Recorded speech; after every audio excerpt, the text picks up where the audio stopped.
তো চলো আমাদের প্রথমে আমরা যেটা নিয়ে দেখি সেটা হচ্ছে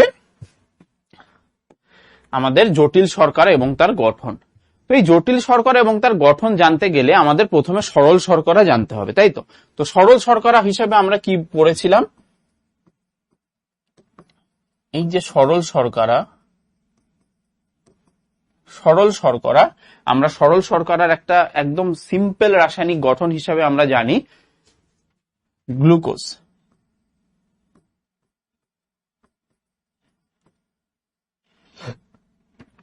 ঠিক আছে, গ্লুকোজের অণু কিন্তু আমরা জানি হচ্ছে একটা সরল শর্করার গঠন, এবং সেই গঠন অনুযায়ী যখন আমরা গ্লুকোজকে দেখেছিলাম সেইখানে কি দেখেছিলাম যে গ্লুকোজ ফটোসিনথেসিস প্রসেসে তৈরি হচ্ছে সালোক সংশ্লেষ ক্রিয়ায়,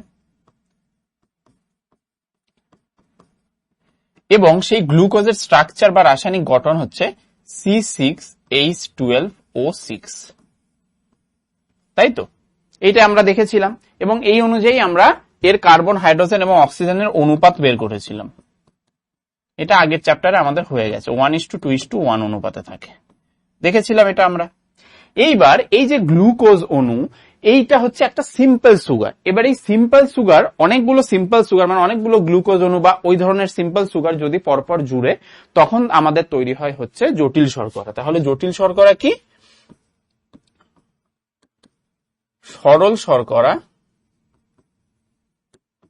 প্লাস সরল শর্করা। ঠিক আছে, এইভাবে আমরা দেখি।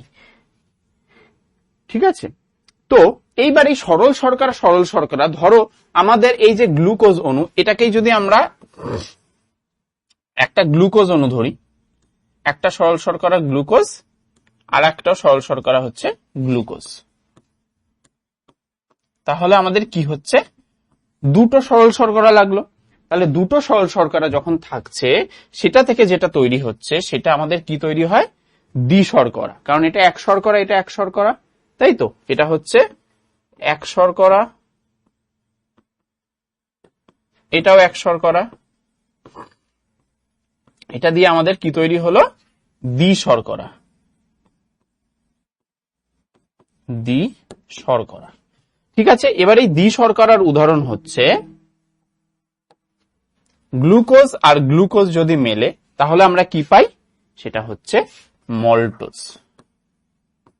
মল্টোজ। ঠিক আছে, মল্টোজ হচ্ছে আমাদের তাহলে কি? দ্বি-শর্করা, মানে দুটো একক শর্করা নিয়ে যেটা তৈরি হচ্ছে সেটা হচ্ছে আমাদের দ্বি-শর্করা, এবং সেই একক শর্করা এই ক্ষেত্রে কি হচ্ছে? গ্লুকোজ এবং গ্লুকোজ, দুটো গ্লুকোজের অণু। ক্লিয়ার? তাহলে এইভাবে কিন্তু আমাদের তৈরি হচ্ছে জটিল শর্করা। এরপর যদি আমি আরেকটা দ্বি-শর্করার উদাহরণ নিই, সেটার ক্ষেত্রে ধরো এখানে কি আছে, এটা 1 নম্বর উদাহরণ গেল। 2 নম্বর উদাহরণ ধরো আমি একটা গ্লুকোজ অণু নিলাম, আর একটা কি করলাম, আর একটা নিলাম, দেখো সুক্রোজ বলে আরেকটা একক শর্করা আছে, সেই সুক্রোজটাকে আমরা নিলাম। এই সুক্রোজও কিন্তু একক শর্করা, কিসে থাকে? এটা কিন্তু আখে থাকে, আখ। তো এটাও একক শর্করা। ঠিক আছে, আর এটা তো জানোই এটাও এক শর্করা। তাহলে এটা দিয়েও আমাদের দ্বি-শর্করা তৈরি হবে সেম ভাবে। তো সেই দ্বি-শর্করার কি নাম? সেই দ্বি-শর্করার নাম হচ্ছে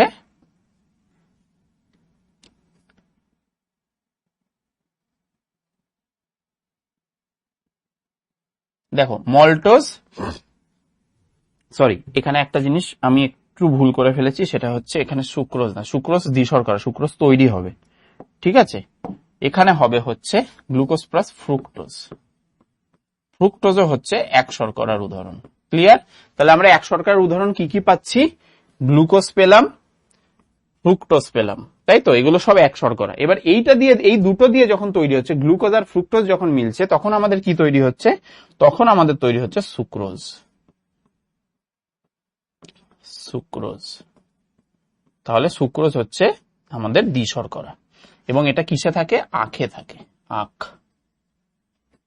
আর মল্টোজ থাকে বার্লি। ক্লিয়ার? আরেকটা যদি আমরা উদাহরণ নিই তাহলে সেটা কি দেখব? আরেকটা উদাহরণ ধরো আমরা নিলাম যে একটা গ্লুকোজ আর একটা নিলাম গ্যালাক্টোজ, তাহলে গ্যালাক্টোজটাও কিন্তু এক শর্করা। ক্লিয়ার? গ্যালাক্টোজটাও আমাদের এক শর্করার উদাহরণ। তাহলে এটাও এক শর্করা, ওটাও এক শর্করা, তাহলে আমরা আবার দ্বিশর্করা পাবো। সেই দ্বিশর্করাটা কি এখানে? সেই দ্বিশর্করাটার নাম, যেটা গ্লুকোজ আর গ্যালাক্টোজ দিয়ে তৈরি হচ্ছে, সেই দ্বিশর্করার নাম হচ্ছে আমাদের ল্যাকটোজ। আমরা দুধে জানি দুধের যে শর্করা সেটা আমাদের ল্যাকটোজেন, তাই তো? তার মানে এই যে কম্পোনেন্টসটা এটা আমাদের দুধে থাকছে। ঠিক আছে, দুগ্ধ শর্করা বলা হয় এটাকে। ক্লিয়ার? তাহলে এই যে দ্বিশর্করা কথাটা লিখছি, তার মানে আমরা জটিল শর্করাকে দুটো ভাগে ভাগ করতে পারি। একটা কি? একটা হচ্ছে আমাদের, তাহলে দ্বিশর্করাকে আমরা কি ভাগে ভাগ করলাম?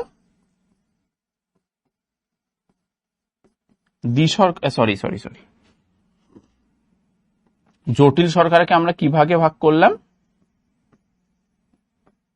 জটিল শর্করাকে আমরা জেনারেলি দু রকম ভাগে ভাগ করছি। কি কি ভাগ?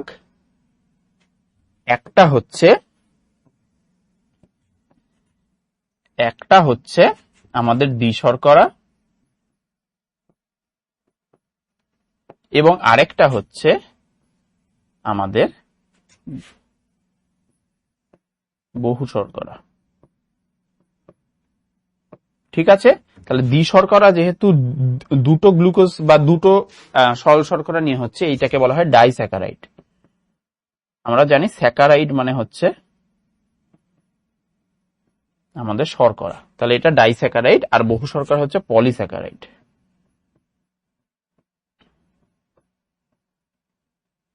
ক্লিয়ার?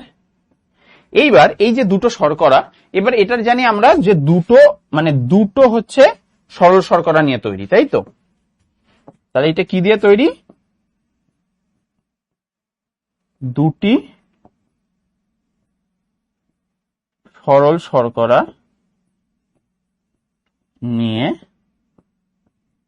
গঠিত। আর বহু শর্করাটা কি?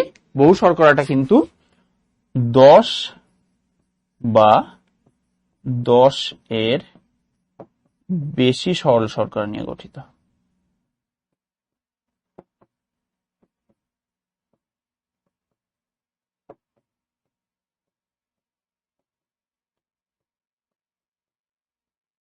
ক্লিয়ার? তার মানে দেখো কি হচ্ছে, যে দ্বিশর্করা হচ্ছে দুটো সরল শর্করা নিয়ে তৈরি হচ্ছে, আর পলিস্যাকারাইড যেটা বহু শর্করা, সেটা কি অন্তত পক্ষে 10টা সরল শর্করা থাকতেই হবে, এবং তার থেকে বেশি থাকলে আরো ভালো, কিন্তু 10-এর কম কিন্তু শর্করাকে আমরা বহু শর্করা বলি না। ঠিক আছে, তাহলে এইভাবে কিন্তু পরপর বন্ডগুলো এক একটা শর্করার সাথে জুড়ে কিন্তু এইভাবে দ্বিশর্করা এবং বহু শর্করা তৈরি করছে। এবং যে বন্ডটা এই মানে দুটো সরল শর্করাকে জুড়ছে, যে বন্ডটা জুড়ছে, সেই বন্ডকে কি বলা হয়? সেই বন্ডটা এই ক্ষেত্রে তোমাদের বইতে হয়তো দেওয়া নেই, সেই বন্ডটাকে এই ক্ষেত্রে কি বলে? Glycosidic bond. Glycosidic bond. Clear? তাহলে এই ক্ষেত্রে কি হচ্ছে? শর্করার ক্ষেত্রে বন্ডের নামটা হচ্ছে গ্লাইকোসাইডিক বন্ড। এবার আমরা এইখানে তো দেখলাম দ্বিশর্করার উদাহরণ, এগুলো কি দেখলাম? এগুলো হচ্ছে আমাদের ডাইস্যাকারাইড। এগুলো আমরা ডাইস্যাকারাইডস তৈরি করেছি। এবার যদি পলিস্যাকারাইডস তৈরি করতে যাই, তাহলে তার উদাহরণ হবে হচ্ছে আমাদের দুটো। আমরা এইখানেই দেখিয়ে দিই। এই যে বহু শর্করা,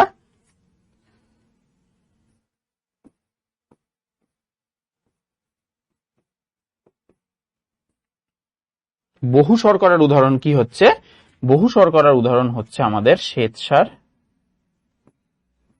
এগুলো জেনারেলি সঞ্চিত অবস্থায় থাকে, এবং গ্লাইকোজেন। শ্বেতসার এবং গ্লাইকোজেনকে আমরা কি বলি? বহু শর্করা। ক্লিয়ার? বহু শর্করার উদাহরণ তাহলে আমাদের কি হচ্ছে? শ্বেতসার এবং গ্লাইকোজেন। মাথায় থাকবে শ্বেতসার এবং গ্লাইকোজেন হচ্ছে আমাদের বহু শর্করা উদাহরণ, যারা কমপক্ষে 10টা সরল শর্করা নিয়ে তৈরি অথবা 10-এর বেশি, সেটা এখানে লেখা আছে। এইবার আমরা তো দেখলাম যে নরমালি গঠন অনুযায়ী আমাদের এই সূত্রটা কাজ করছে এই ক্ষেত্রে, তাই না? আমরা দেখলাম যে এখানে এই যে C6H12O6 এটা হচ্ছে গ্লুকোজের গঠন, যেটা অনুযায়ী আমাদের গ্লুকোজ বা শর্করার বা স্যাকারাইডস এর যেটা একদম সরল ফরম্যাট রাসায়নিক গঠনে, সেটাকে আমরা কি লিখতে পারি? এই রেশিও অনুযায়ী CnH2O এটার হোল n। এখানেই যদি তুমি 6 বসাও, n ইকুয়াল টু যদি 6 হয়, তাহলে দেখো এই সমীকরণটা কি দাঁড়াবে? n এর জায়গায় 6 বসিয়ে দিলে H2O বাইরে 6। এবার এটাকে যদি তুমি ভাঙিয়ে দাও, তাহলে H এর দেখো 12 হয়ে গেল আর O এর দেখো 6 হয়ে গেল। তাহলে এটাই হচ্ছে সেই গ্লুকোজ। এবার এটা জেনারেলি প্রত্যেকটা স্যাকারাইডস এর কিন্তু স্ট্রাকচার এই ফরম্যাটটা, এই ফরম্যাটটা কিন্তু প্রত্যেকটা স্যাকারাইডস এর স্ট্রাকচার। মাথায় থাকবে, প্রত্যেকটা স্যাকারাইডস এর স্ট্রাকচার কিন্তু এই রকম হয়। এক্সেপশন আছে একটা, এক্সেপশনটা বলে দিই। এখানে এক্সেপশন হচ্ছে এক্সেপশন কি?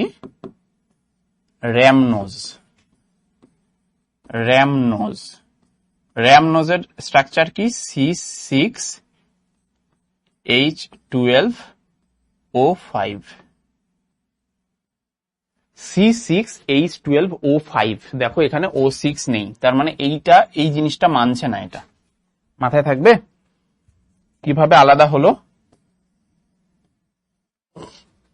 তাহলে এক্সেপশন যদি আমি বলি যে কোন স্যাকারাইড বা জটিল শর্করাটা আমাদের এই যে সরল শর্করা, যেটা কিনা আমাদের নরমাল যে স্ট্রাকচার শর্করার রাসায়নিক গঠন সেইটা মানছে না, সেটা কি? র্যামনোজ। মাথায় থাকবে। তাহলে আমাদের কিন্তু জটিল শর্করা এবং তার গঠন ব্যাপারটা আমাদের মোটামুটি ক্লিয়ার। এবার আমরা চলে আসি এর কিছু কাজে।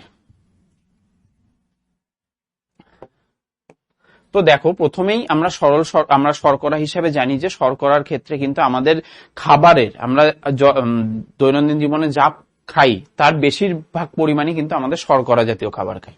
তার মানে দেহ গঠনে এর গুরুত্বপূর্ণ ভূমিকা আছে, কারণ 70 to 80% খাবারই কিন্তু আমাদের শর্করা জাতীয় খাবার।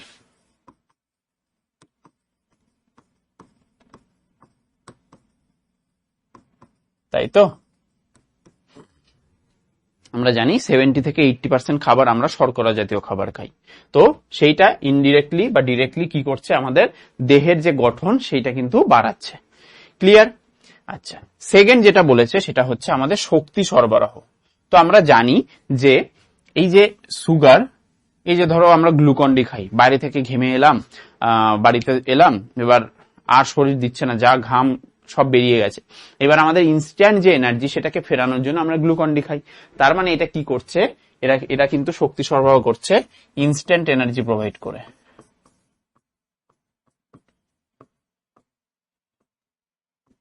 ইনস্ট্যান্ট এনার্জি প্রোভাইডার হিসেবে কাজ করছে। তার মানে কি করছে? তার মানে মেইনলি কাজ করছে কিভাবে? এরা কিন্তু কর্মক্ষমতা বাড়াচ্ছে খুব জলদি, কর্মক্ষমতা বাড়ায় এবং কি তাপ শক্তি উৎপন্ন করে। তাপ শক্তি উৎপন্ন করে। এইবার এই যে তাপ শক্তি উৎপন্ন করছে, এই তাপ শক্তির উৎপন্নটা কিভাবে হচ্ছে? এই যে তাপ শক্তি উৎপন্ন করছে শর্করা, সেই শর্করার জারণ হচ্ছে, শর্করার জারণ, অক্সিডেশন হচ্ছে। তো শর্করার জারণের ক্ষেত্রে আমরা কি রকম ভাবে এনার্জি পাই? 4.3 কিলো ক্যালোরি পার গ্রাম। এটা মাথায় রাখতে হবে। এক গ্রামে জারণে আমাদের কি হচ্ছে, কত এনার্জি পাচ্ছি আমরা? 4.3 কিলো ক্যালোরি পার গ্রাম কিন্তু এনার্জি পাচ্ছি শর্করার জারণের ফলে। ক্লিয়ার? তাহলে শক্তি সরবরাহটা কিভাবে হচ্ছে বোঝা গেছে। যে এই যে তাপ শক্তি উৎপন্ন করছে, আমাদের কর্মক্ষমতা বাড়াচ্ছে, ইনস্ট্যান্ট এনার্জি প্রোভাইড করছে। ক্লিয়ার? তাহলে এই দুটো কাজ। এরপর আমাদের 3 নম্বর যে কাজ সেটা হচ্ছে সঞ্চয়। তো সঞ্চয় আমরা জানি যে গ্লাইকোজেন হিসাবে কিন্তু আমাদের সঞ্চিত হয় শর্করা।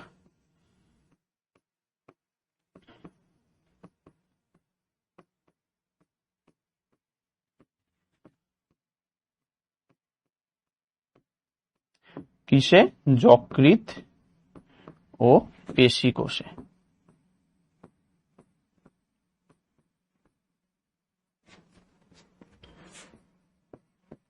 সঞ্চিত হয়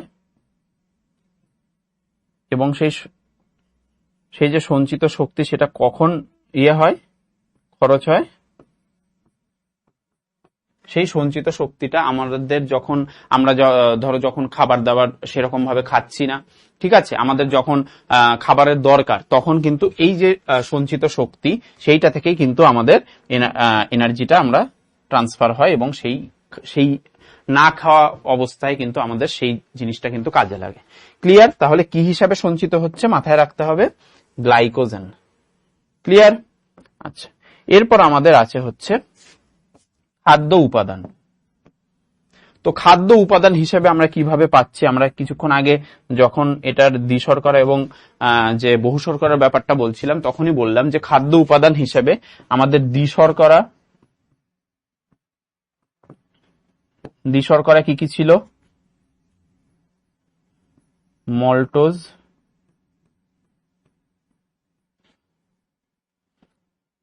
সুক্রোজ,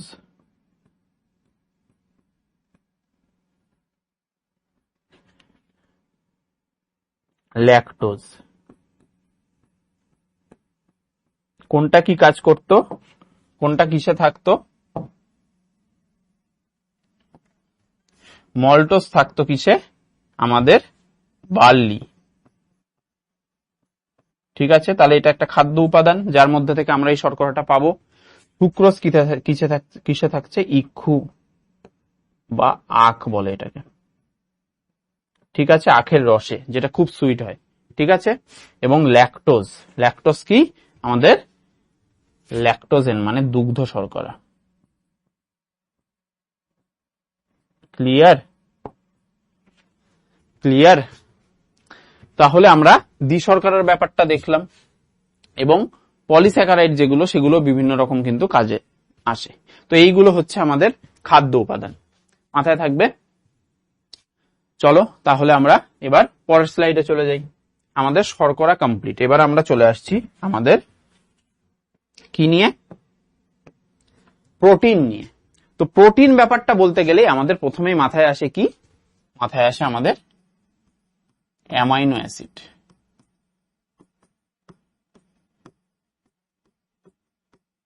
মাথায় আসে আমাদের অ্যামাইনো অ্যাসিডের কথা।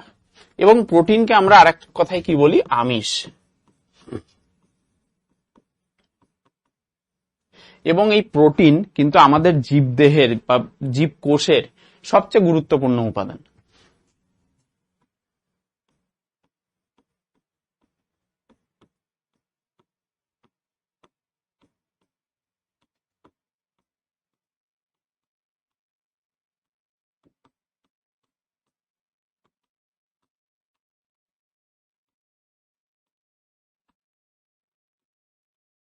ক্লিয়ার?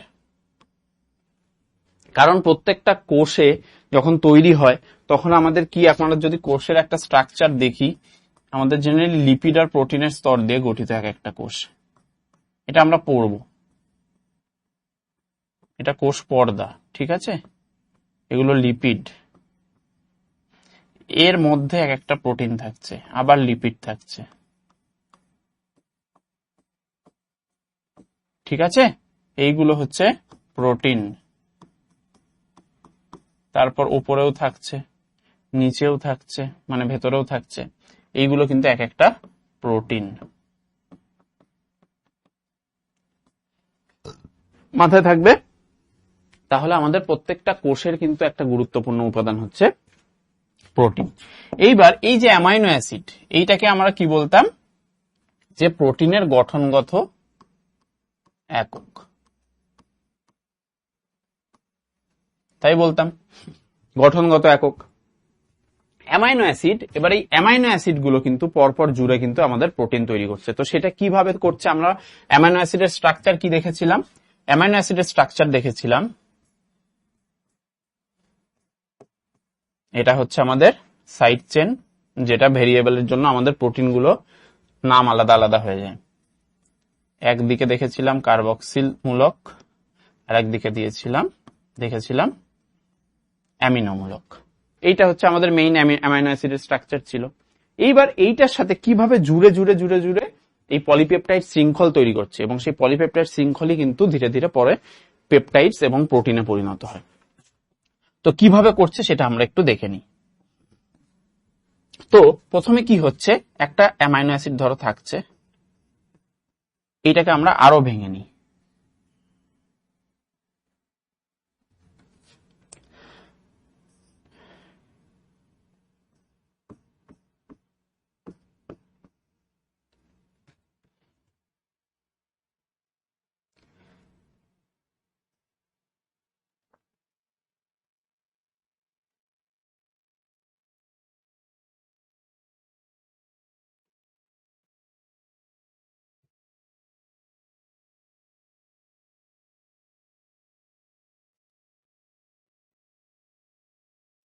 এটা একটা অ্যামাইনো অ্যাসিড, এটা R1 দিয়েছি যেহেতু, তাহলে এটাকে আমরা কি ধরি?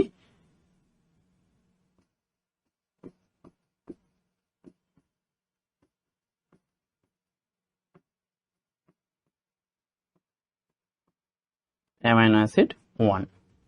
এর সাথে আমরা জুড়ছি কি? এর সাথে আমরা জুড়ছি আমাদের আরেকটা অ্যামাইনো অ্যাসিড, সেটাও এই ফরম্যাটেই থাকবে। কি ফরম্যাটে? এখানে এই যে NH2 এর Hটাকে আমরা এখানে একটা লিখলাম, ঠিক আছে, এবং আরেকটা কি করলাম, দেখো NH2টাকে কিভাবে লিখলাম দেখো। এইবার আমাদের যা আছে এরপর এইটা, এই স্ট্রাকচারটা, এইখানে আমরা কি করব, এটাকে R2 দিয়ে দেবো, কারণ এটা একটা আলাদা অ্যামাইনো অ্যাসিড, ঠিক আছে, মানে আলাদা একটা সাইড চেন। এবং এই সাইডে আমাদের কি হবে, এই সাইডে আমরা নর্মাল COOH লিখি, ঠিক আছে। এইবার দেখো কিভাবে তৈরি হচ্ছে। তাহলে এটা কি? এটা আলাদা একটা অ্যামাইনো অ্যাসিড, এটাকে ধরলাম আমরা অ্যামাইনো অ্যাসিড 2, অ্যামাইনো অ্যাসিড 2। এইবার দেখো ও কি হচ্ছে, দেখো এইবার কি হচ্ছে, এটা একটা অ্যামাইনো অ্যাসিড, এটা একটা অ্যামাইনো অ্যাসিড। এই অ্যামাইনো অ্যাসিডের এই যে হাইড্রোজেনটা, এই অ্যামাইনো অ্যাসিডের হাইড্রক্সিল মূলকের সাথে অ্যাড হচ্ছে, জুড়ছে। জোড়ার ফলে কি তৈরি হচ্ছে? এরা বেরিয়ে যাচ্ছে। এরা বেরিয়ে গিয়ে কি তৈরি করছে? জলের অণু তৈরি করছে, তাই তো। একটা হাইড্রোজেন আর একটা হাইড্রক্সিল মূলক দুটো মিলে কি তৈরি করলো? এক অণু জল তৈরি করলো। এবার যে এই জলটা তৈরি হলো, তখন কি হচ্ছে, এই পোর্শনটা আর থাকছে না।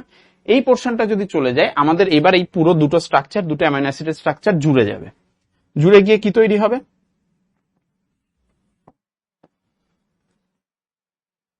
কেমন দেখতে হবে দেখো, এই যে দেখো পরপর NH2, তারপর কি আছে C, এখানে H, এখানে R1, তারপর কি C, এখানে কিন্তু কার্বক্সিলের যে পোর্শনটা বেঁচে গেছে সেইটুকু, এইটুকু নেই, আবার এইটুকু, এই বন্ডটা থেকে যাবে। এই যে এখানে একটা বন্ড দেখো,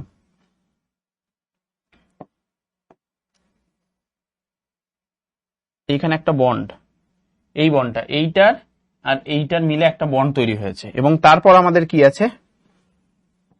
তারপর আমাদের এই পোর্শনটা NH,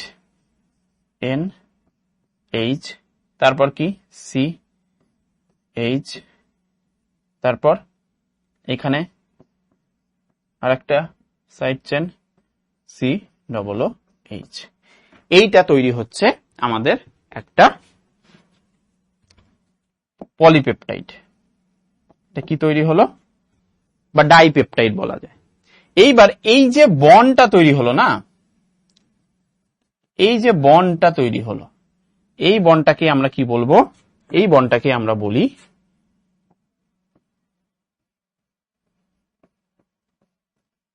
peptide bond.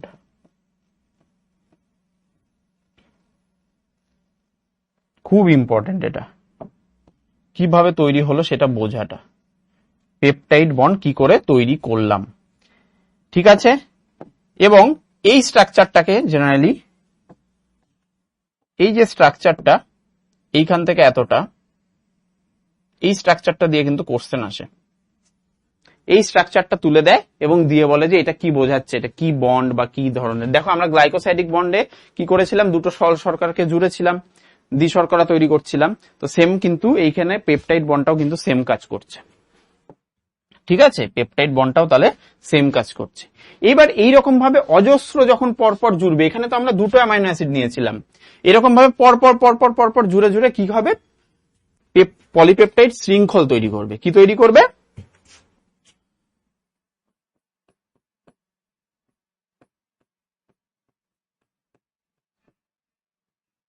Polypeptide chain বা শৃঙ্খল তৈরি করবে। ক্লিয়ার? এইবার এই পলিপেপটাইড শৃঙ্খল ধীরে ধীরে কি করবে, ধরো এবার একটা পলিপেপটাইড শৃঙ্খল তৈরি হয়ে গেল, তার পাশে আর একটা পলিপেপটাইড শৃঙ্খল। এবার দুটোর পলিপেপটাইড শৃঙ্খলের পাশাপাশি হরাইজন্টালি যদি কোনো কানেকশন হয়, তখন তৈরি হবে কি, গৌণ। ঠিক আছে, সেকেন্ডারি স্ট্রাকচার, প্রোটিন তৈরি হলো, এটা সেকেন্ডারি স্ট্রাকচার অফ প্রোটিন, এটা নর্মাল প্রোটিন তৈরি হলো। তারপর কি তৈরি হলো, গৌণ।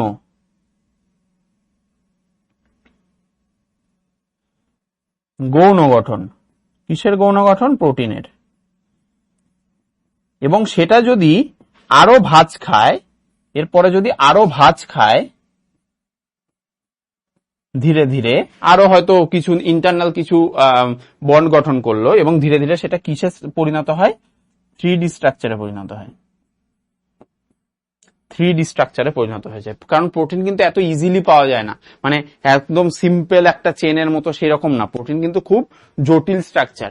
তো সেই স্ট্রাকচারটা তৈরি হয় কিন্তু শেষে 3D স্ট্রাকচার। পরপর পরপর প্রচুর পলিপেপটাইড শৃঙ্খল থেকে প্রোটিন তৈরি হলো, তারপর সেকেন্ডারি স্ট্রাকচার, তারপর টার্সিয়ারি স্ট্রাকচার, কোয়াটারনারি স্ট্রাকচার, এইভাবে ধীরে ধীরে ধীরে ধীরে ভাঁজ খেয়ে খেয়ে শেষে 3D স্ট্রাকচার তৈরি করলো। কারণ তুমি সামনে থেকে জাস্ট দেখতে পাবে না, পুরো ঘুরে দেখতে হবে যে প্রোটিনটা কিভাবে তৈরি। ক্লিয়ার? এইভাবে কিন্তু তৈরি হলো আমাদের প্রোটিন। এবং তার মেইন যে কনসেপ্টটা একদম কিভাবে আমাদের এই জায়গাটা ইম্পর্টেন্ট, কিভাবে আমাদের পেপটাইড বন্ডটা তৈরি হলো, এই কারণ কোশ্চেন এইখান থেকেই আসে। ঠিক আছে, তাহলে কিভাবে তৈরি করলাম বুঝে গেছো? চলো এবার আমরা প্রোটিনের শ্রেণী বিভাগ দেখব। প্রোটিনকে এবার আমরা একটু ভাগ করি। দেখো প্রোটিনকে যদি আমরা ভাগ করতে যাই না, তাহলে আমাদের আসবে প্রথমে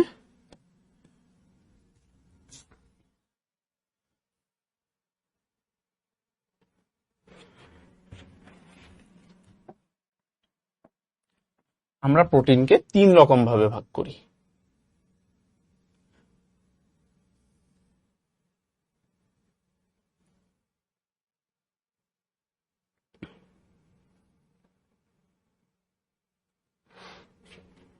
কি কি ভাগ? প্রথমে আমরা দেখব সরল প্রোটিন।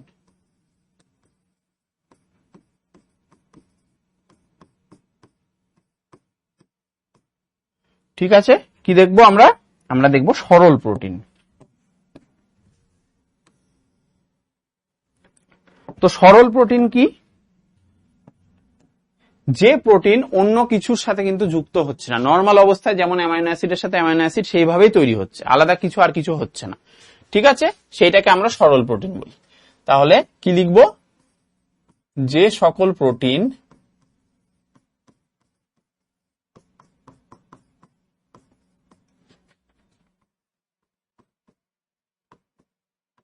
সাধারণত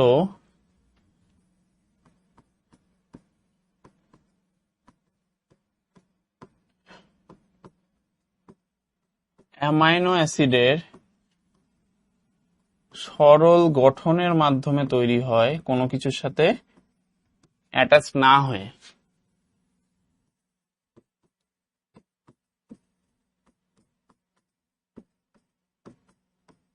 ঠিক আছে, কোনো কিছুর সাথে অ্যাটাচ না হয়ে সেগুলোকে আমরা কি বলবো? সরল প্রোটিন। যেমন আমরা জানি যে এই যে ডিম,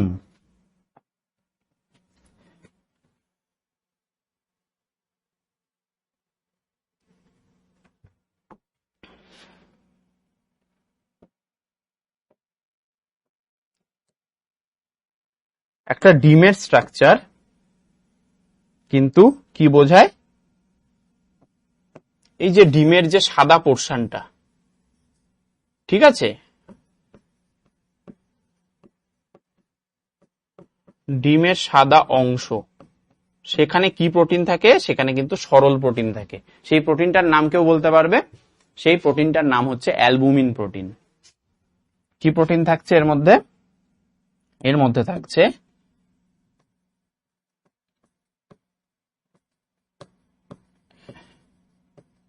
অ্যালবুমিন প্রোটিন, যেটা কি প্রোটিন? একটা সরল প্রোটিন।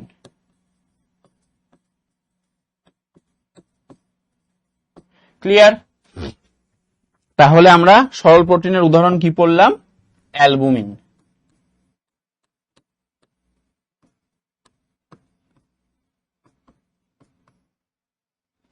মাথায় থাকবে?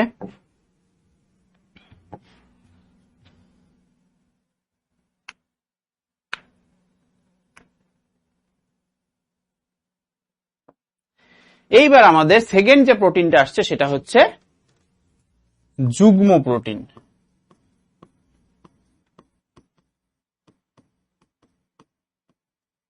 যুগ্ম প্রোটিন বা কনজুগেটেড প্রোটিন।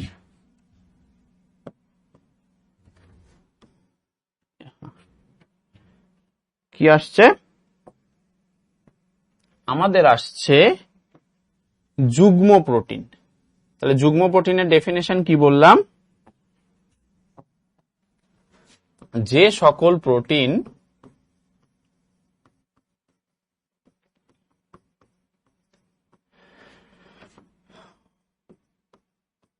অন্য কোনো প্রস্থেটিক গ্রুপের সাথে যুক্ত হয়। এবার তোমাদের মনে আসবে, কোশ্চেন আসবে যে প্রস্থেটিক গ্রুপ আবার কি? তো এইটা পড়তে গেলে আমাদের এনজাইমের ব্যাপারটা জানতে হবে। প্রস্থেটিক গ্রুপ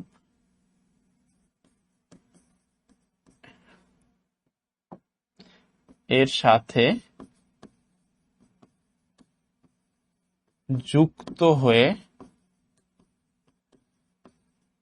তৈরি হয়, সেটাকে আমরা কি বলি? সেটাকে আমরা বলি যুগ্ম প্রোটিন বা কনজুগেটেড প্রোটিন। তাহলে এটা কি? এটা হচ্ছে সিম্পল, এটা হচ্ছে কনজুগেটেড, এর পরেরটা আর একটা আলাদা আসছে। তো এই যে প্রোটিনটা, এটা কিনা কি হচ্ছে? প্রস্থেটিক গ্রুপের সাথে যুক্ত হয়ে তৈরি হচ্ছে। যে কোনো রকমের আলাদা একটা কম্পোনেন্টস যেটার সাথে প্রোটিনটা যুক্ত হয়ে যে প্রোটিনটা তৈরি করছে আলটিমেটলি, সেটা আমাদের যুগ্ম প্রোটিন। তো সেই রকম একটা প্রোটিনের উদাহরণ হচ্ছে নিউক্লিয় প্রোটিন। নিউক্লিয় প্রোটিন। তো এই যে নিউক্লিয় প্রোটিনটা, এটা আমরা কোথায় দেখতে পাই? এইটা আমরা দেখতে পাই, এই যে আমরা ডিএনএ স্ট্রাকচার বা এই সম্পর্কে জানি, তো ডিএনএ স্ট্রাকচারে কি হিস্টোন নামে একটা জিনিস আছে। কি আছে? হিস্টোন। সেই হিস্টোনটা এক রকমের প্রোটিন। সেই হিস্টোনটাকে কি করে? এইরকম দেখতে হয় চাকতির মতো, সেইটাকে র‍্যাপ করে করে কিন্তু ডিএনএ গুলো জুড়তে থাকে। ঠিক আছে? তাহলে এইগুলো কি? এগুলোকেই বলা হয় হিস্টোন প্রোটিন। আর এইগুলো হচ্ছে ডিএনএ। তাহলে দেখো, দুটো প্রোটিন কিন্তু নর্মাল ভাবে তৈরি হয়নি। তাহলে এই যে পুরোটা, এই পুরোটাকে বলছে আমাদের নিউক্লিয় প্রোটিন। এই দুটো মিলে, হিস্টোন আর ডিএনএ মিলে আমাদের কি তৈরি হচ্ছে? নিউক্লিয় প্রোটিন তৈরি হচ্ছে। নিউক্লিয় প্রোটিন মানে কি? Histone plus DNA. ঠিক আছে? এইটা মিলে কিন্তু আমাদের তৈরি হলো হচ্ছে এই যে নিউক্লিয় প্রোটিন। তাহলে এটা এক রকমের যুগ্ম প্রোটিন। দেখো, যুগ্ম জিনিস আছে, দুটো আলাদা আলাদা জিনিস আছে, সেটা মিলে তৈরি হচ্ছে। এরপর যেটা আছে আমাদের, সেটার নাম হচ্ছে লব্ধ প্রোটিন। লব্ধ প্রোটিন।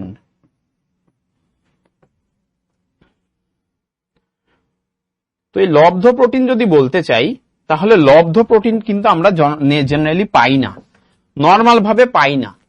তাহলে কি প্রোটিন বললাম? লব্ধ প্রোটিন, যেটা কিনা আমরা নর্মাল ভাবে পাই না, জেনারেলি আমরা পাই না। সেইটাকে আমরা বলবো লব্ধ প্রোটিন। সেটা কিভাবে পাই? ওই নর্মাল যে প্রোটিনটা সেটার যদি জারণ হয়, ঠিক আছে, তখন কিন্তু আমরা পাই, বা আদ্র বিশ্লেষণ হয় তখন কিন্তু আমরা পাই। তাহলে যে সকল প্রোটিন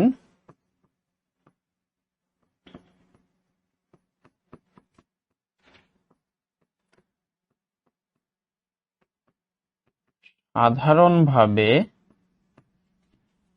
দুর্লভ কিন্তু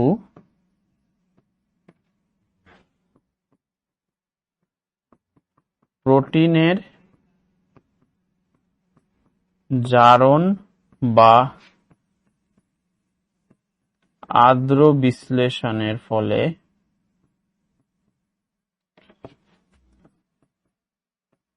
তৈরি হয়, তখন সেটাকে আমরা কি প্রোটিন বলি? তখন সেই প্রোটিনটাকে আমরা বলি লব্ধ প্রোটিন, যেটা আমরা পাই। ঠিক আছে, পাই যেটাকে। ক্লিয়ার? তাহলে সিম্পল প্রোটিন, কনজুগেটেড প্রোটিন এবং লব্ধ প্রোটিন, ঠিক আছে, যেটাকে আমরা আরেক কথায় কি বলি? ডেরাইভড। কোথা থেকে ডেরাইভড হয়েছে? একটা প্রোটিনের জারণ বা আদ্র বিশ্লেষণের ফলে। কিভাবে? প্রোটিনের জারণ বা আদ্র বিশ্লেষণের ফলে কিন্তু যে প্রোটিনটা আমরা পাচ্ছি সেটা হচ্ছে লব্ধ প্রোটিন। যেমন পেপটন, যেমন কি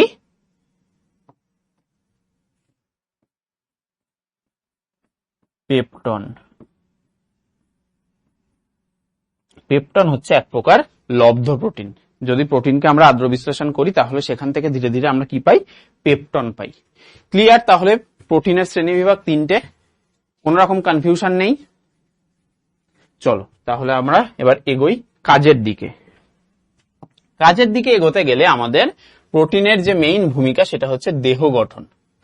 তো আমাদের দেহের যাবতীয় যা অঙ্গ প্রত্যঙ্গ, যাবতীয় যা কিছু দেখতে পাচ্ছ সব কিন্তু প্রোটিন দিয়ে তৈরি। তাহলে দেহের সমস্ত প্রকার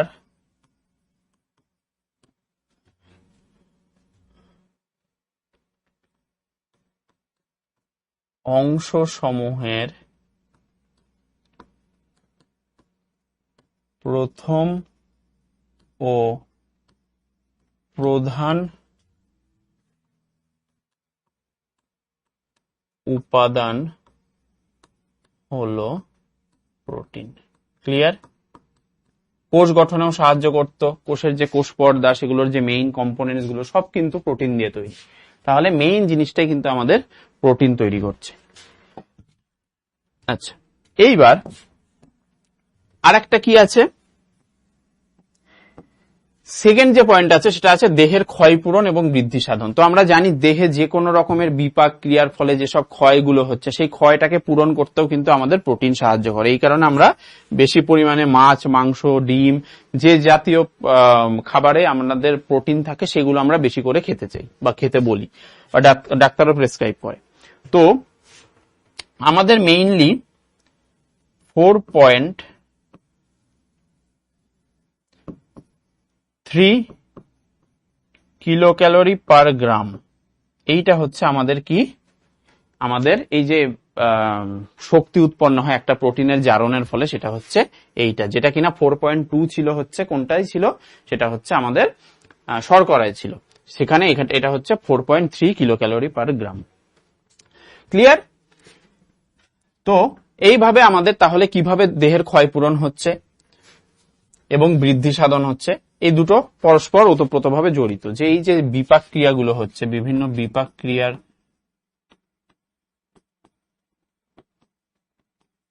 ফলে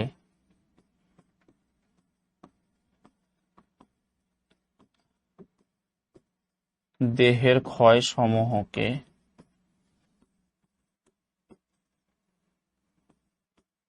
পুনর্জীবিত করতে কি লাগে? প্রোটিন প্রয়োজন। ক্লিয়ার? এবং ধীরে ধীরে সেটার বৃদ্ধি সাধন করতে। নেক্সট আমাদের আসছে উৎসেচকের সংশ্লেষ। তো আমরা জানি বিভিন্ন উৎসেচক কিন্তু সেটার মেইন সোর্সই কিন্তু প্রোটিন। ঠিক আছে, প্রোটিন দিয়ে কিন্তু বিভিন্ন উৎসেচক তৈরি হয়। ঠিক আছে, এই যে প্রস্থেটিক গ্রুপের ব্যাপার বললাম, যেটা আমাদের কনজুগেটেড যে প্রোটিন সেটা তৈরি করতে সাহায্য করতো, তো সেগুলো কিন্তু সব উৎসেচক হরমোন, আমরা জানি হরমোনেরও উৎস হিসেবে কাজ করত। ঠিক আছে,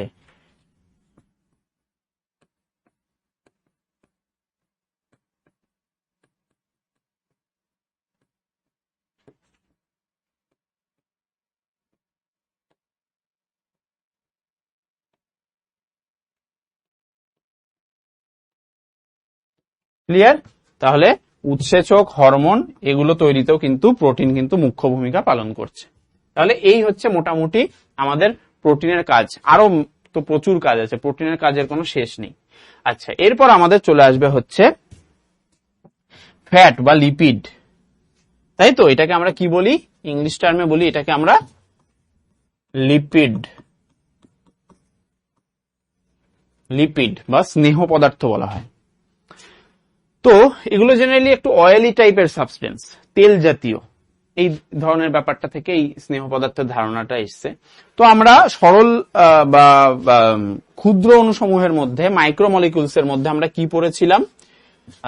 ফ্যাটি অ্যাসিড বলে একটা ব্যাপার পড়েছিলাম, এবং বলেছিলাম যে এই ফ্যাটি অ্যাসিড কিন্তু ফ্যাট তৈরির একটা মেইন কম্পোনেন্টস। ক্লিয়ার? তাহলে এইবার এই ফ্যাটটা কিভাবে তৈরি হচ্ছে সেটা আমাদের জানতে হবে।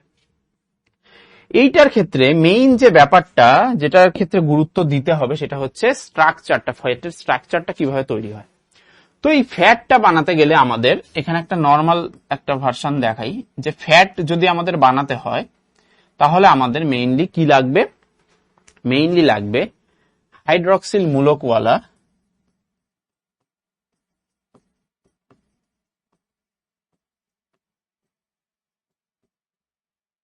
হাইড্রক্সিল মূলক, এটা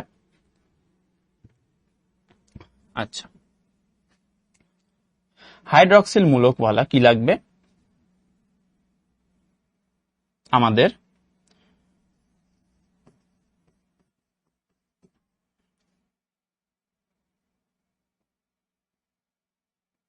গ্লিসারল বা অ্যালকোহল।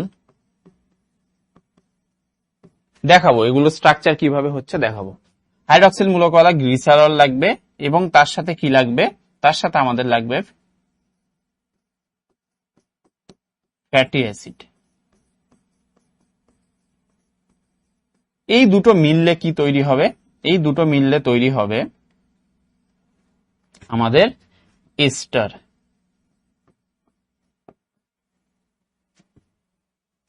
সেটা কি?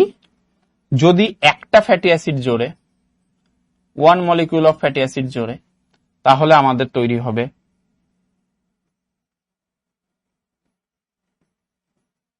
মনোগ্লিসারাইড।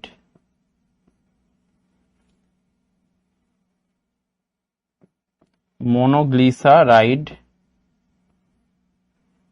আর এক অণু জল।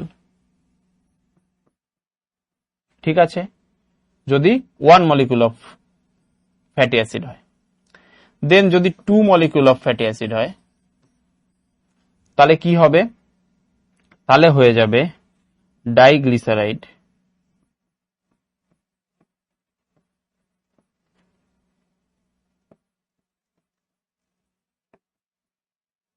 এবং কয় অণু জল হয়ে যাবে? 2 অণু জল। ক্লিয়ার? এবং যদি এটা 3 মলিকিউল অফ ফ্যাটি অ্যাসিড নিই, তাহলে আমাদের তৈরি হয়ে যাবে ট্রাইগ্লিসারাইড, এবং এইটাকেই মেইনলি আমরা গণ্য করি ফ্যাট হিসেবে। সবই ফ্যাট, এবং তার সাথে 3 অণু জল তৈরি হবে। এবার এই ব্যাপারটা কিভাবে হচ্ছে সেটা আমি স্ট্রাকচারালি এখানে দেখাবো। দেখো, হাইড্রক্সিল মূলকযুক্ত যদি গ্লিসারল হয়, তাহলে সেটার স্ট্রাকচার কিরকম হবে? CH2OH। দেখো, হাইড্রক্সিল মূলকওয়ালা, এটার পুরো স্ট্রাকচার এখনো আঁকিনি।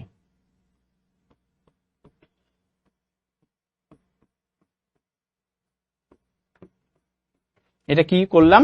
এটা হচ্ছে গ্লিসারল, এক অণু গ্লিসারল। কি বললাম? এক অণু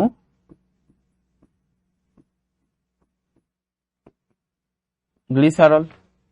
ক্লিয়ার? এরপর এর সাথে অ্যাড করব কি, ধরো আমি 3 মলিকিউল অফ ফ্যাটি অ্যাসিড নিচ্ছি, আমরা ট্রাইগ্লিসারাইড তৈরি করতে চাইছি। আমরা কি তৈরি করতে চাইছি? এইটা তৈরি করতে চাইছি। তাহলে এইটা তৈরি করতে হলে আমাদের কি করতে হবে? আমাদের 3 মলিকিউলস অফ, এই যে এইটা 3 মলিকিউলস অফ ফ্যাটি অ্যাসিড নিতে হবে। তাহলে আমরা 3 মলিকিউলস অফ ফ্যাটি অ্যাসিড নিচ্ছি। দেখো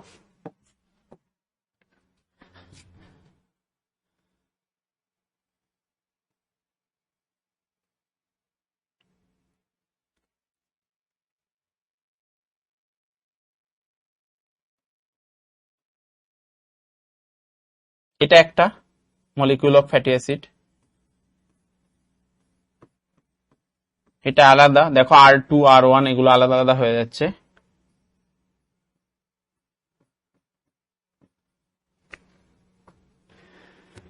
ক্লিয়ার? তাহলে এখানে আমরা কি নিয়েছি? 3টে আলাদা আলাদা মলিকিউল অফ কি নিয়েছি? ফ্যাটি অ্যাসিড নিয়েছি। তাহলে 3 মলিকিউলস অফ ফ্যাটি অ্যাসিড।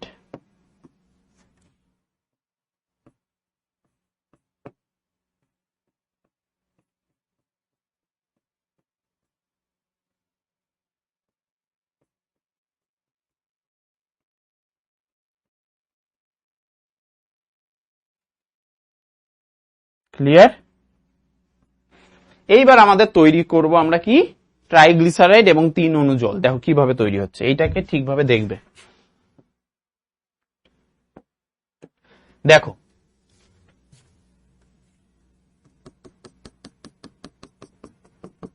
এইখান থেকে একটা জলের অণু বেরোবে।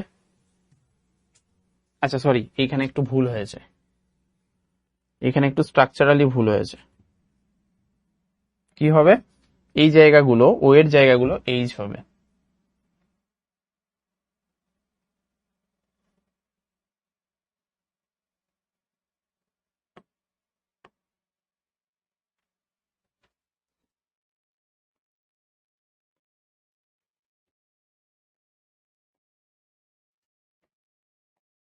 কি হবে?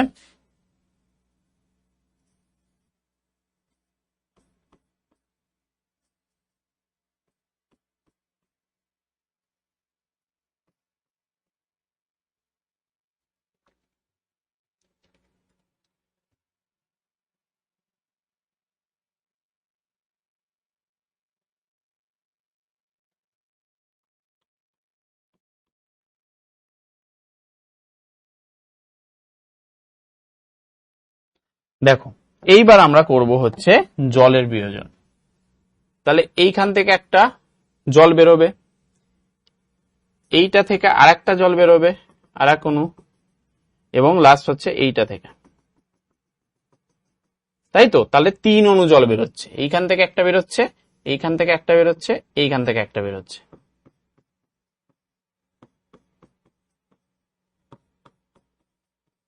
ক্লিয়ার? তাহলে আমরা কি পাচ্ছি, কি তৈরি হচ্ছে? দেখো স্ট্রাকচারটা, দেখো স্ট্রাকচারটা কেমন তৈরি হবে। এইটুকু নেই, এই পোর্শন গুলো নেই, তাহলে কি হবে? CH2, তারপর কি আছে এইদিকে OCR। ক্লিয়ার? এটাকে আরেকটু এই সাইডে লিখলে ভালো হতো। আচ্ছা, তারপর কি আছে? তারপর ধরো CH, আবার OC, এখানে R2। ঠিক আছে, এইগুলো কিন্তু চেঞ্জ, কারণ 3টে আলাদা আলাদা মলিকিউল অফ ফ্যাটি অ্যাসিড নিয়েছি। এবং লাস্টলি আবার CH2, এইটুকু নেই, আবার OC এবং R3। ক্লিয়ার? তাহলে এই যে স্ট্রাকচারটা তৈরি হলো, এটা কিসের স্ট্রাকচার? এই স্ট্রাকচারটার নাম হচ্ছে ট্রাইগ্লিসারাইড।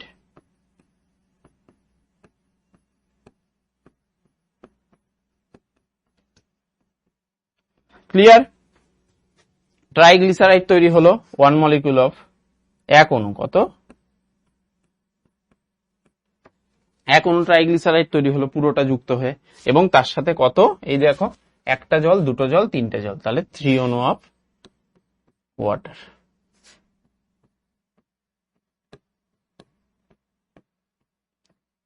এইটা একটু কমপ্লিকেটিভ স্ট্রাকচারটা লিপিডের ক্ষেত্রে, প্রোটিনের ক্ষেত্রে যেটা অনেকটা ইজি ছিল, কিন্তু এইটা মনে রাখতে হবে, কিছু করার নেই বাবা।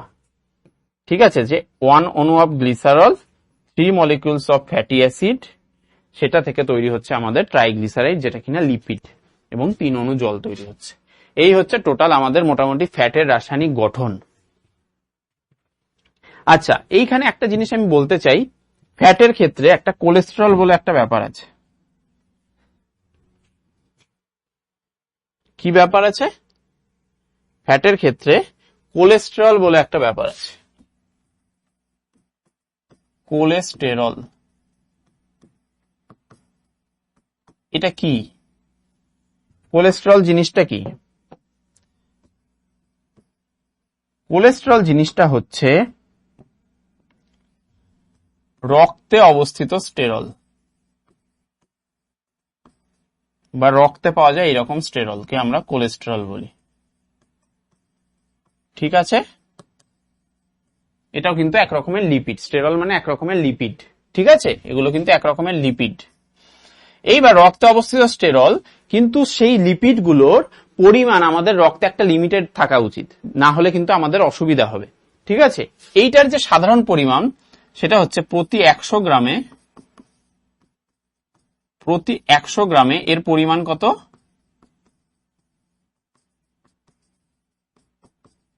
150 থেকে 250 mg প্রতি 100 গ্রাম রক্তে। ক্লিয়ার? তাহলে এটা কিন্তু একটা আলাদা একটা ইনফরমেশন, যেটা কিনা কাজে লাগবে। ক্লিয়ার? প্রতি 100 গ্রাম রক্তে এর স্বাভাবিক পরিমাণ 150 থেকে 250 মিলিগ্রাম। ঠিক আছে, তাহলে এইটা তোমাদের মাথায় রাখতে হবে, এই জিনিসটা ইম্পর্টেন্ট। কোলেস্টেরল জিনিসটা আসে এবং সেটা লিপিডের মধ্যেই পড়ছে। এর ছাড়া আরেকটা জিনিস হয় অপরিহার্য ফ্যাটি অ্যাসিড, আমরা পড়েছি। তো অপরিহার্য ফ্যাটি অ্যাসিড কি বলা হতো? যে অপরিহার্য ফ্যাটি অ্যাসিড কি? যেটা আমাদের, যেসব ফ্যাটি অ্যাসিড আমাদের দেহে নরমাল ভাবে সংশ্লেষিত হয় না, সেটাকে আমাদের আলাদা করে বাইরে খাবার বা কিছু থেকে আমাদের নিতে হয়। তো সেই রকম একটা অপরিহার্য ফ্যাটি অ্যাসিডের নাম কি? আমরা আগের দিন একটা বলেছিলাম, ওমেগা 3 ফ্যাটি অ্যাসিড। এছাড়াও আর কি হতে পারে সেটা আমরা একটু আজকে একটু দেখে নিই। কি বলছি? অপরিহার্য ফ্যাটি অ্যাসিড, অপরিহার্য ফ্যাটি অ্যাসিড। তাহলে এর ডেফিনেশনটা আমরা বুঝে গেলাম যে আমাদের খাবারের মাধ্যমে নিতে হবে। তো এইটার এক্সাম্পল হয় হচ্ছে লিনোলেইক অ্যাসিড,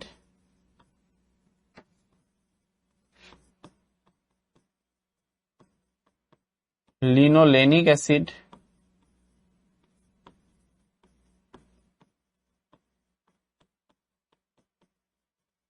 আর একটা কি?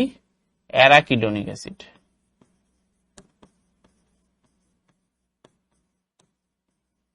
Arachidonic acid. তো এই তিনটের কিন্তু এক্সাম্পল মাথায় রাখতে হবে। ঠিক আছে, এটা ইম্পর্টেন্ট জন্য আমি একটু বলে দিলাম। ওমেগা 3 ছাড়াও কিন্তু আরো কিছু অপরিহার্য অ্যামাইনো অ্যাসিড আছে, যেগুলোর নাম এই তিনটে মাথায় রাখতে হবে। ঠিক আছে, তাহলে অনেকটা ইনফরমেশন হয়ে গেল, বাট মনে রাখাটা খুব ইজি। আমি যেভাবে বললাম সেইভাবে করতে হবে। আচ্ছা, চলো এবার আমরা একটু লিপিডের ফাংশনে চলে যাই। এর তো বহুত ফাংশন। আচ্ছা, লিপিডের আরেকটা জিনিস যদি আমাদের বলতে হয়, সেটা হচ্ছে লিপিড কি?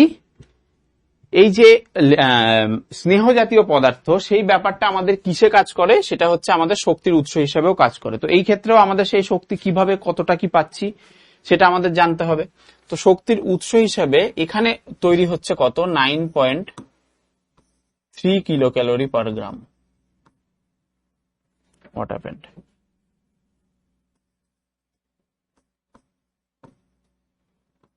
এই পরিমাণ শক্তি একটা লিপিডের জারণে, 1 মলিকিউল অফ লিপিডের জারণে কি হচ্ছে?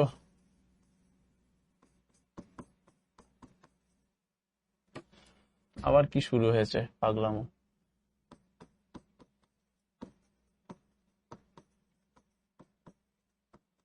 1 মলিকিউল অফ লিপিডের জারণে আমাদের কি তৈরি হচ্ছে? 9.3 কিলো ক্যালোরি পার গ্রাম পরিমাণ শক্তি উৎপন্ন হচ্ছে। ঠিক আছে, তাহলে এটা আমাদের কতটা জরুরি এই লিপিড সেটা আমাদের বুঝতে হবে। লিপিড জেনারেলি দু রকমের হয়, একটা হয় স্যাচুরেটেড লিপিড, একটা হয় আনস্যাচুরেটেড, মানে ফ্যাটি অ্যাসিড যেটা সেটা আমাদের দু রকমের হয়, একটা স্যাচুরেটেড একটা আনস্যাচুরেটেড।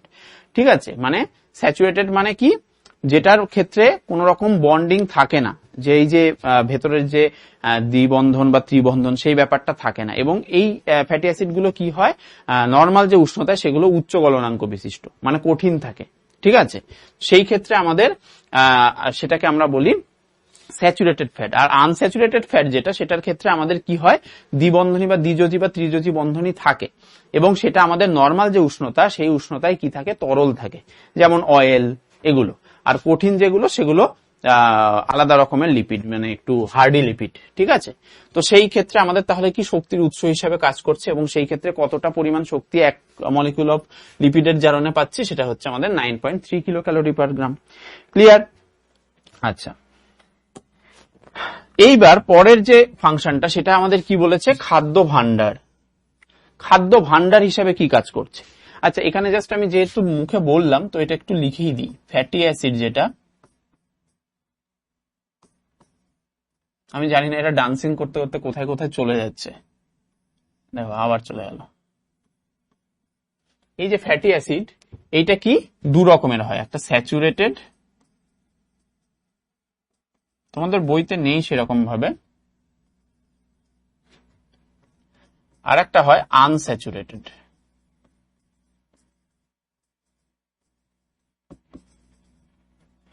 স্যাচুরেটেড এর ক্ষেত্রে কি বললাম, স্যাচুরেটেড ফ্যাট হচ্ছে no double or triple bond, এই যে গঠন সেই গঠনে কিন্তু কোন রকম বন্ডিং থাকে না। এবং আরেকটা ইনফরমেশন কি, সেটা হচ্ছে নর্মাল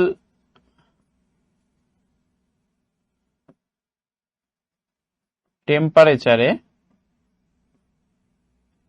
এরা কি হয়, সলিড, মানে ঘরের যে ঘরোয়া যে টেম্পারেচার সেটাতে এরা কিভাবে থাকে, সলিড হিসেবে থাকে। আর আনস্যাচুরেটেড জাস্ট এর উল্টো। কি হয়, আনস্যাচুরেটেড এর ক্ষেত্রে কি হয়, হ্যাভিং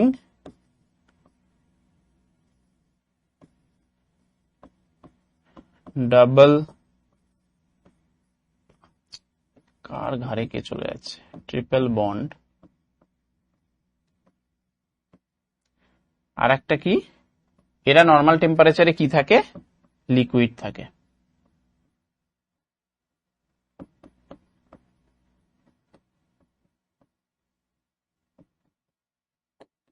লিকুইড থাকে। ক্লিয়ার? এটা জাস্ট একটু ফ্যাক্ট হিসেবে বলে রাখলাম। আচ্ছা, এবার খাদ্য ভান্ডার হিসেবে কিভাবে কাজ করছে, আমি বললাম যে খাদ্য ভান্ডার হিসেবে কিভাবে কাজ করছে, যে এরা কিন্তু সঞ্চিত অবস্থায় থাকে, সঞ্চিত অবস্থায় মেদ কলা হিসেবে জমা থাকে, যা পরবর্তীতে কোনো উপবাস পরিস্থিতিতে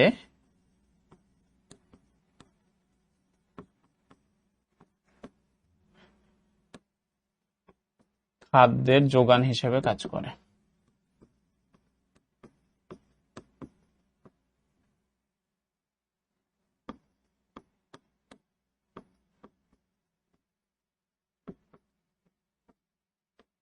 ক্লিয়ার?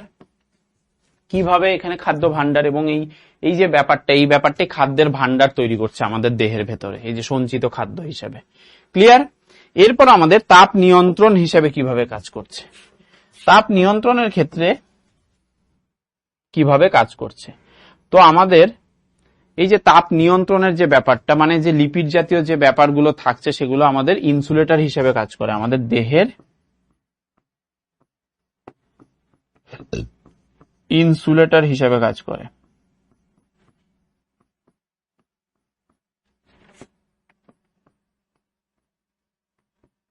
কি কাজ? কিসের ইনসুলেটর? তাপের। ক্লিয়ার? যে তাপটাকে ঠিকভাবে আমাদের যে বডি সেটাকে যাতে রেস্ট্রিক্ট করতে পারে সেই হিসাবে কিন্তু আমাদের এই লিপিড জমে সেই লিপিডের ব্যাপারটা থেকে সাপ্লাই হয় সেই জিনিসটা। ক্লিয়ার? আর লাস্টে কি বলেছে? হরমোন উৎপাদনে। তো এই যে আমরা পড়লাম যে কোলেস্টেরল যে হরমোনটা পড়লাম, সেই কোলেস্টেরল হরমোন থেকে কিন্তু আমাদের বায়োসিনথেটিক যে প্রসেস, সেই প্রসেসের মাধ্যমে কি হয়? দুটো হরমোন তৈরি হয়, স্টেরয়েডাল হরমোন জেনারেলি, একটা হচ্ছে ইস্ট্রোজেন, একটা হচ্ছে টেস্টোস্টেরন। তাহলে কি কোলেস্টেরল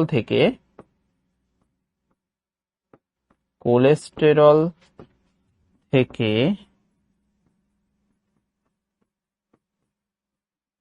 গোনাডাল হরমোন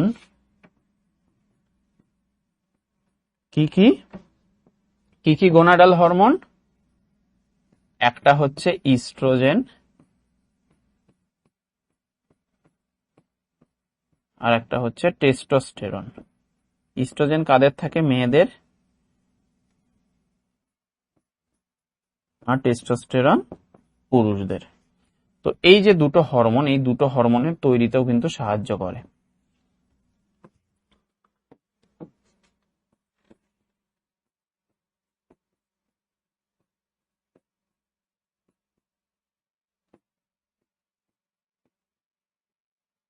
ক্লিয়ার?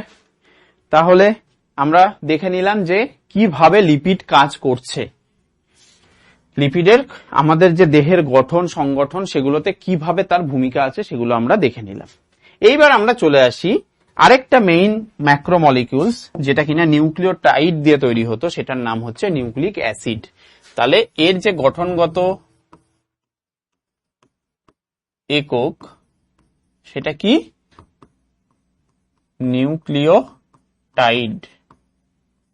ঠিক আছে? নিউক্লিওটাইডটা কি কি দিয়ে তৈরি ছিল? আগের দিন স্ট্রাকচার হিসাবে দেখিয়েছিলাম, সুগার, ফসফেট, আর কি? Nitrogen base. ক্লিয়ার? এইগুলো দিয়ে কিন্তু আমাদের নিউক্লিওটাইড তৈরি ছিল। এইবার নিউক্লিওটাইড এবং নিউক্লিক অ্যাসিড, এই যে নিউক্লিক অ্যাসিড এটা হচ্ছে আম্লিক প্রকৃতির কম্পোনেন্টস, এবং এটা থেকে আমাদের জেনারেলি দু রকমের হয়।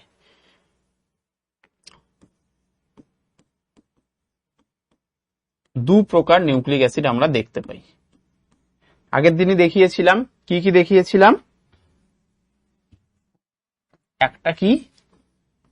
একটা হচ্ছে ডিএনএ আর একটা হচ্ছে আরএনএ। তো এই যে ডিএনএ, এই ডিএনএ তে আমরা কি জানি? ডিঅক্সিরাইবোজ সুগার থাকে।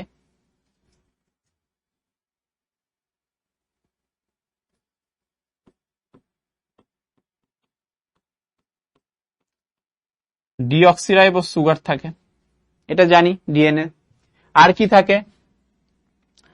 আর নাইট্রোজেন বেস, এই যে পিউরিন হিসেবে কি থাকে? পিউরিনের মধ্যে থাকে অ্যাডেনিন, গুয়ানিন। আর পিরিমিডিনের ক্ষেত্রে কি থাকে? পিরিমিডিনের ক্ষেত্রে থাকে সাইটোসিন আর থায়ামিন। তার মধ্যে অ্যাডেনিনের সাথে থাইমিন দুটো বন্ড আর সাইটোসিনের সাথে গুয়ানিন তিনটে বন্ড। এইভাবে কিন্তু ডিএনএ স্ট্রাকচারটা তৈরি হয়। আর আরএনএর ক্ষেত্রে কি হচ্ছে? সুগার কি থাকছে? Ribose sugar. রাইবোজ সুগার থাকছে। তার সাথে আর কি থাকছে? পিউরিন হিসাবে কি থাকছে? ফসফেট তো থাকছেই দুটোতেই। পিউরিন হিসাবে অ্যাডেনিন আর গুয়ানিন, এটার কোনো চেঞ্জ নেই। পিরিমিডিনে চেঞ্জ আছে। পিরিমিডিনে কি চেঞ্জ? পিরিমিডিনে চেঞ্জ হচ্ছে এখানে সাইটোসিন থাইমিনের জায়গায় ইউরাসিল থাকে। তো এইবার এই দুটোর ক্ষেত্রে অ্যাডেনিনের সাথে ইউরাসিলের ডাবল বন্ড আর সাইটোসিনের সাথে গুয়ানিনের যেরকম তিনটে বন্ড। এইভাবে কিন্তু এই নিউক্লিক অ্যাসিড তৈরি হয়। গঠনটা হচ্ছে এই রকম। ঠিক আছে? এর সাথে তো ফসফেট থাকছেই।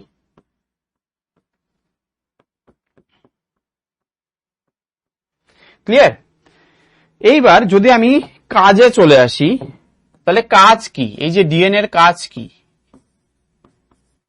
এটা কি করে? বংশগত বৈশিষ্ট্যের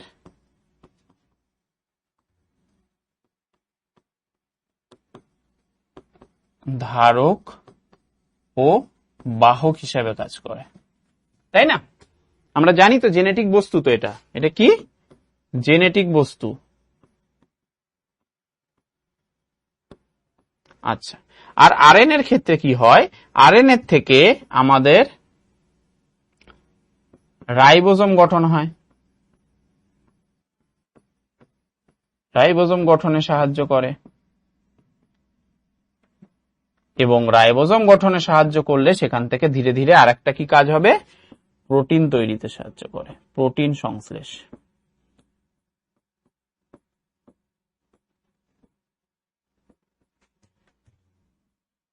প্রোটিন সংশ্লেষে গুরুত্বপূর্ণ ভূমিকা আছে।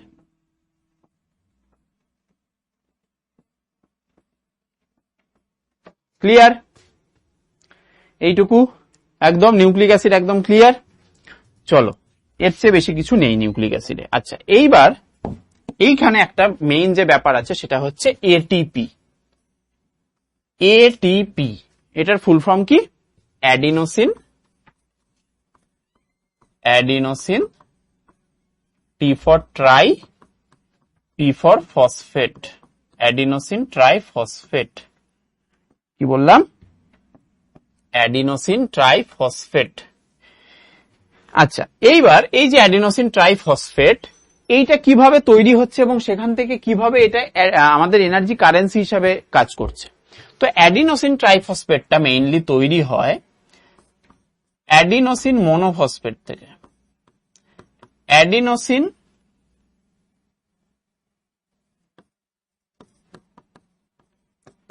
Monophosphate,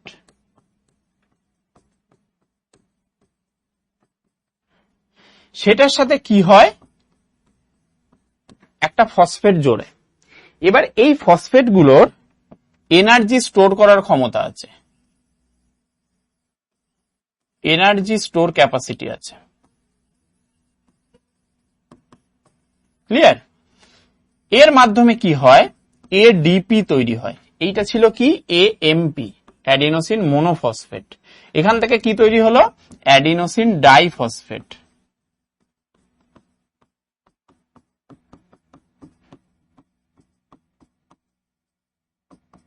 clear? এইবার এই যে অ্যাডিনোসিন ডাইফসফেট, এর সাথে যদি আবার আমাদের আরেকটা স্টোর পার্টিকেল ঢোকে ফসফেট, এটা কি? এগুলো কিন্তু ফসফেট, ইনঅর্গানিক ফসফেট।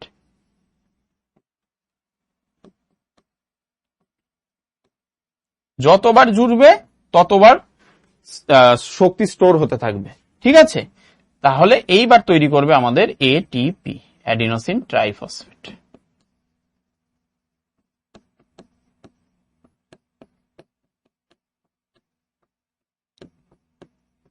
ক্লিয়ার?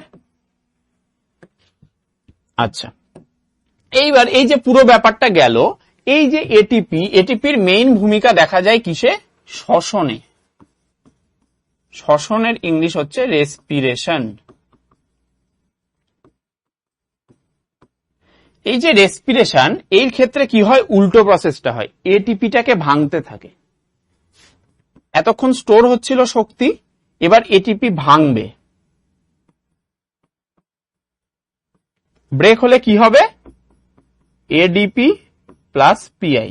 এবার এই যে ফসফেটটা নির্গত হবে, এখান থেকেই শক্তির যোগান দেবে।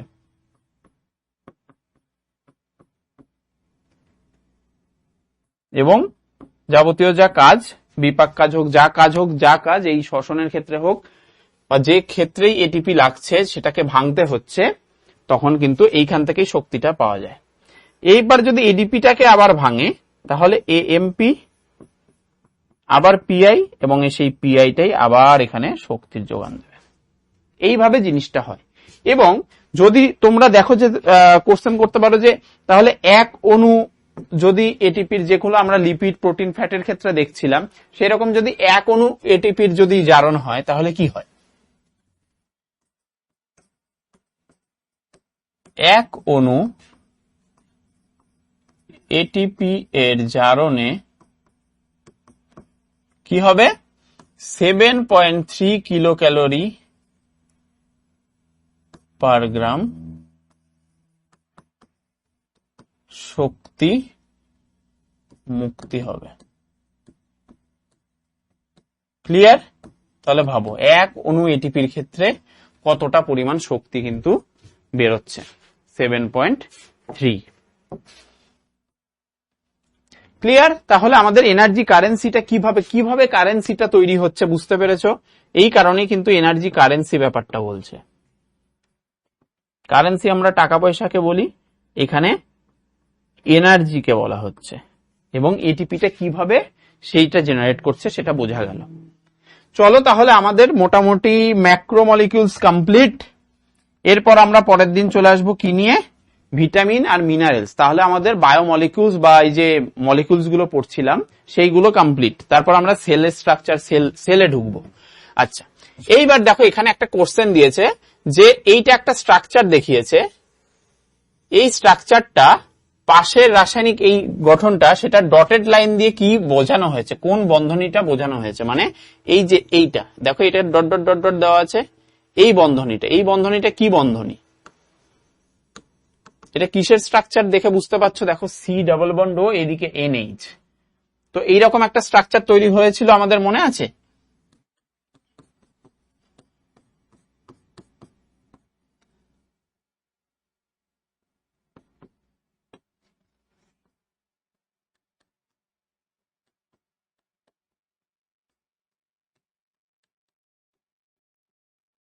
এইরকম একটা স্ট্রাকচার তৈরি হয়েছিল। আচ্ছা, এইরকম যখন, তাহলে এটা কিসের স্ট্রাকচার ছিল? এগুলো এক একটা অ্যামাইনো অ্যাসিডের স্ট্রাকচার ছিল, R1 এগুলো হচ্ছে এক একটা আলাদা আলাদা সাইড চেন। এবং এই যে স্ট্রাকচারটা যেটার কথা আমি বলেছিলাম, এই পোর্শনের এই যে বন্ডটা, এটাকে আমরা কি বলছিলাম, এটা কিসের, এটা পুরোটা একটা শৃঙ্খল তৈরি করছে, পলিপেপটাইড শৃঙ্খল, এবং সেখান থেকে কি তৈরি হচ্ছে, প্রোটিন, তাই না? তাহলে এটা কি বন্ড? প্রোটিনের ক্ষেত্রে কি বন্ড ছিল? এটা পেপটাইড বন্ড, তাই তো, পেপটাইড বন্ড। এবং দেখো যখন প্রোটিনটা বা এই যে দুটো অ্যামাইনো অ্যাসিড জুড়ছে, তার এই সাইড কিন্তু এন, মানে এই সাইডটা এন থাকছে, এই সাইডটা সি থাকছে, সেটা বুঝতে পেরেছো? তার মানে এন সাইড থাকছে এই সাইড, এবং এই সাইডটা থাকছে কি, সি সাইড। ঠিক আছে, দুটো আলাদা আলাদা সাইড তৈরি হচ্ছে। যেমন আমাদের নর্মাল যখন একটা অ্যামাইনো অ্যাসিড ছিল তখনও যেরকম দেখতে ছিল, যে এই সাইডটা সি ডাবল বন্ড ওএইচ মানে কার্বক্সিল মূলক, এবং এটা অ্যামাইনো মূলক। তো গঠন যখন তৈরি হচ্ছে পেপটাইড বন্ধের মাধ্যমে, তখনও কিন্তু এই সাইডটা মেইনটেইনই থাকছে। ক্লিয়ার? এই সাইডে এন, ওই সাইডে সি। তাহলে এটা আমাদের অ্যান্সারটা কি হবে, যে এটা কি বন্ড, পেপাটাইড দিয়েছে, পেপটাইড বন্ধনী। অ্যান্সার হবে অপশন নাম্বার সি। ঠিক আছে, খুব ইজি যদি ঠিকভাবে আমার লেকচারটা বুঝতে পারো তো। আচ্ছা, এইবার একটা দিয়েছে একটি পলিস্যাকারাইডের উদাহরণ হলো। তো আমরা পলিস্যাকারাইড মানে কি জানি, বহু শর্করা। ন্যূনতম কটা অণু লাগবে সরল শর্করার, বহু শর্করা তৈরি করতে গেলে? গ্রেটার দেন ইকুয়াল 10, তাই তো? Greater than equal 10 molecule of সরল শর্করা লাগবে। ঠিক আছে, আমরা দ্বিশর্করা বা ডাইস্যাকারাইডের উদাহরণ কি পড়েছিলাম? সুক্রোজ পড়েছিলাম, মল্টোজ পড়েছিলাম, আর ল্যাকটোজ পড়েছিলাম। কিন্তু এই ক্ষেত্রে দেখো বহু শর্করা, পলিস্যাকারাইড, অনেকগুলো মানে সরল শর্করা দিয়ে তৈরি। তাহলে সেই রকম এক্সাম্পল কি ছিল? ল্যাকটোজ না, এটা দ্বিশর্করা ছিল, এটা ডাইস্যাকারাইড। গ্লাইকোজেন, গ্লুকোজ তো সরল শর্করা, মনোস্যাকারাইড। সরল শর্করা মানে কি? মনোস্যাকারাইড।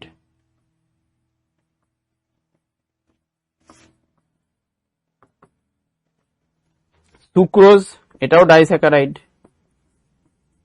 তাহলে আর কি বেঁচে থাকছে? গ্লাইকোজেন, মনে আছে? গ্লাইকোজেন পেশিতে সংশ্লেষিত হচ্ছিল,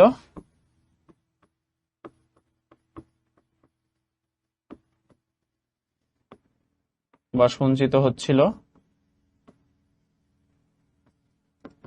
তাহলে এটা কি গ্লাইকোজেনটাই হচ্ছে আমাদের, গ্লাইকোজেন আর শ্বেতসার ছিল মনে আছে, এটা হচ্ছে আমাদের বহু শর্করার উদাহরণ। তাহলে আমাদের অ্যান্সার কি, কোনটা রাইট, অ্যান্সার নম্বর মানে অপশন নাম্বার 2 গ্লাইকোজেন। গ্লাইকোজেন হচ্ছে পলিস্যাকারাইডের উদাহরণ।